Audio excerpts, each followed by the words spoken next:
You go, I go, you stay, I stay. One song to sing.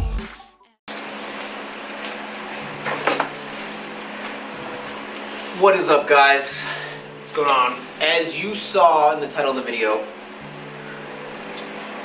cutting. What not to do. Don't do's when you're starting a cut. While you're in a cut. Just don't do it. I got Josh here. What's up, guys? He's been in the videos a lot lately. You see him pop up here and there. And a lot of you guys are probably wondering who the hell this guy is. Who am I? Like, who is this random token white guy? Right?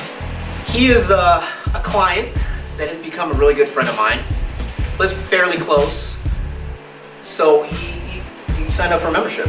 How long? Yeah, so back in March when I hired you for my online coaching, it was convenient to come and drive down here. So I started coming here more and more, and finally I was like, you know what, I'm just gonna get a membership here and pretty much come 6 days a week now and drive about 25 minutes. He brought donuts the first time I met him. I did. The key to my heart. Were they good? Yeah. At the time I couldn't have any of Yeah. those. But I didn't recognize you. Why? It was fat. No, because your first picture. Because I get tons of check-in pictures of clients, and like everybody looks different. You know, it's in the morning. You got your morning face. You're in like your lavender bathroom. My lavender. I would give him crap now. Like whenever he would check in, the background was a lavender bathroom. But your mom did that bathroom, right? Yeah, so I took over my mom's house like 3.5 years ago, and I just never painted the master bedroom, and so it's a lavender color. Yeah, I didn't say anything until later, until we became friends. Yeah. So I have Josh here. I wanted him to be in this video because, I don't know, he can chime in and give you guys some golden nuggets, you know, about cutting, because it was your first official cut, right? Yeah. And it was very successful. And from my point of view as a coach, the pace was right on point. We didn't hit any roadblocks, we didn't hit any major plateaus, and anytime I made an adjustment, his body responded, the scale started moving. Yeah, and as a client, I feel like I learned a lot. I didn't have a ton of knowledge behind like what to do and how to do it, and so I feel like over the last 16 weeks that well, now it's more because I'm reversing, but I've learned a lot. Yeah, 16 weeks. You went from 167 Yeah. to 152. His all-time low for the cut was 152. About 0.9 pounds And a week. you look like a totally different person. So let me show you the picture right now. Also, I want him to be here. Just share your expectations. Did you have any like expectations when going into the cut? Like, I didn't know, you know, most of the knowledge was me doing my own research in the beginning, and I didn't really know what to expect. I think once I got to a low body fat percentage, I, was kind of curious on what muscle I did have underneath the fat that I did have previously. So that was kind of interesting to kind of see what I had underneath the fat. And I didn't really know what to expect going into it. I didn't know if I was going to be doing a ton of cardio or where my carbs were going to be at. the progress, like weekly, what you expected versus what really happened, what your progression, was it close or was it totally off? I think I expected the scale to go down more than what I was That's paying. right. Yeah, than what I was paying attention to in the mirror. A lot of people say that, pay attention to the mirror, not the scale, and it's very true because it kind of does discourage you at times when you're watching the scale. It doesn't necessarily go down right away, but as time went on, the scale did go down along with the changes in the mirror, which obviously was what we were looking at getting. So let me let you guys know what my pace is, my goal with my clients, even with myself. My rule of thumb, weight loss per week is, for females, 1/2 pound to 1 pound per week. For males, I shoot for 1 to 2 pounds per week. 2 pounds is pretty aggressive in my eyes, but if it happens, it happens. Anything past that, I'll make adjustments and slow down the pace. So you lost average 0.9 pounds per week. Yeah. Which was right there at the 1 pound per week. So we kept it there. We kept that pace there. I was able to find his baseline and make adjustments to keep at that pace. And it was pretty consistent. It was anywhere between 0.9 to like 1.2, 1.3. Yeah, some weeks I was more than But the average 0.9 pounds per week, which was spot on. So let's jump right into the 3 don't do's when cutting. This might be pretty simple to a lot of people, but it may really help a lot of you guys that are thinking about jumping into a cut, or you're in the process of cutting and you're running into some problems. You still may be able to fix it even if you're like 2 months in. First one, number 1, don't get too aggressive with your caloric deficit. Dropping your calories way too fast. Say you're bulking, you're maintaining at about 3,200 calories, okay? For example, you don't want to drop your calories down to about 2,000 calories. You don't want that deficit to be so aggressive right off the bat, because your body will adapt fast. It will adapt to that deficit that you throw in there, and you'll hit a plateau really quick. It's not going to leave you any room to play. Your whole goal is to lose that, for a guy, 1 to 2 pounds per week, a female, half a pound to a pound per week. That's all you need right there. And that will lead to you having more of a chance to succeed, to reach lower body fat numbers, to go under 10%, to go in the single digit body fat numbers. Our bodies are smart. they'll adapt quickly. If I would have gave you 1,500 calories right off the bat, you would have lost a lot of weight the first 2-3 weeks, and then you would have hit a roadblock. I would have lost my job. And I would have hated life. yeah, right off the bat. I mean, dieting, cutting, being in a deficit, it doesn't have to be torture right out of the gates. Yeah. Okay, you want to ease into it. Slow and steady wins the race. It has to be strategic. You want to start with maybe 300, 500 calories at the most, a deficit. Your deficit should be minimal from the beginning. Hit those macros for about 2 weeks and see what happens. If you lose that, my little scale of weight per week, stay there, be patient. Yeah, if you can cut up 300 grams, 300 to 350 grams of carbs per week, you're gonna be a lot happier than cutting your carbs instantly. And you'll be surprised. A lot of people mess up by jumping, by decreasing their calories too fast. You may be surprised at how much you can cut on, especially a bigger guy or a bigger girl. Don't get too aggressive right off the bat. 300 to 500 calorie deficit from the beginning, and be patient. See what happens with the scale. It's gonna lead to you feeling a lot better. Your training's gonna be a lot better.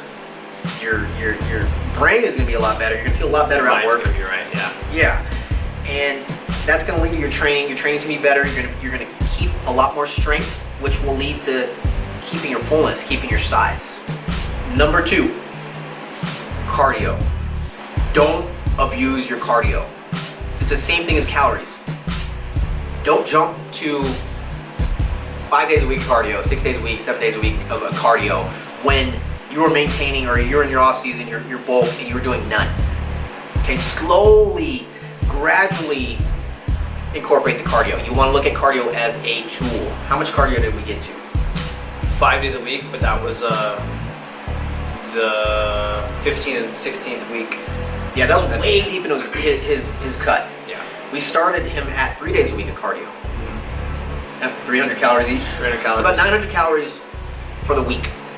And We did that almost the entire time. We didn't go to 4 days a week until 13th and 14th week. yeah, because guys, cardio will make it difficult to lose weight. People think that cardio is magical. You got to throw it in right away. You go from bulking to cutting. You have to throw it in. You have to throw in a ton to produce fat loss. It's not true. Your cardio should be looked at as a tool to add to your calorie deficit. So start off with 1 to 2 days a week, 3 days if you like it, and see what happens with the scale. And you want to be tracking your cardio by calories burned and not time. That's a quick little tip right there. A lot of people don't know. If you track your calories, your cardio by calories burned, it's gonna lead to more accuracy. You're gonna be able to pinpoint, okay, I'm doing 900 calories burned per week versus time. And when you track cardio by time, like an hour on the Stairmaster, versus an hour of walking, it's gonna vary. Your calories burned is gonna be way different, and it's gonna have some variance. You're not gonna be as accurate. When you want to control your deficit, how big of a deficit you're in, you Yeah. got to control that. You wanna be able to track it. Right. So the more tracking, the more accurate you're gonna be.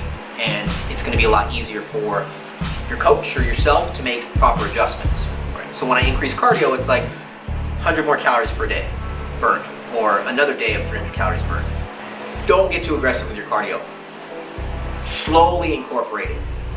When you hit a plateau, then throw in some more cardio. The least amount of cardio you do while you're cutting, the better your performance. It'll lead you better performance in the gym. Because if you're doing 5 days a week of cardio, that's like 5 leg days in reality. Especially if you're doing some crazy hit cardio. That's gonna take toll on your legs. It's gonna take toll on your leg days, and it's just not gonna be good. Yeah, especially if people are doing 5 days a week earlier in their cut, and you hit a plateau. What's left? Mhm. 6 days a week, 2 days. You're not gonna have any tools left.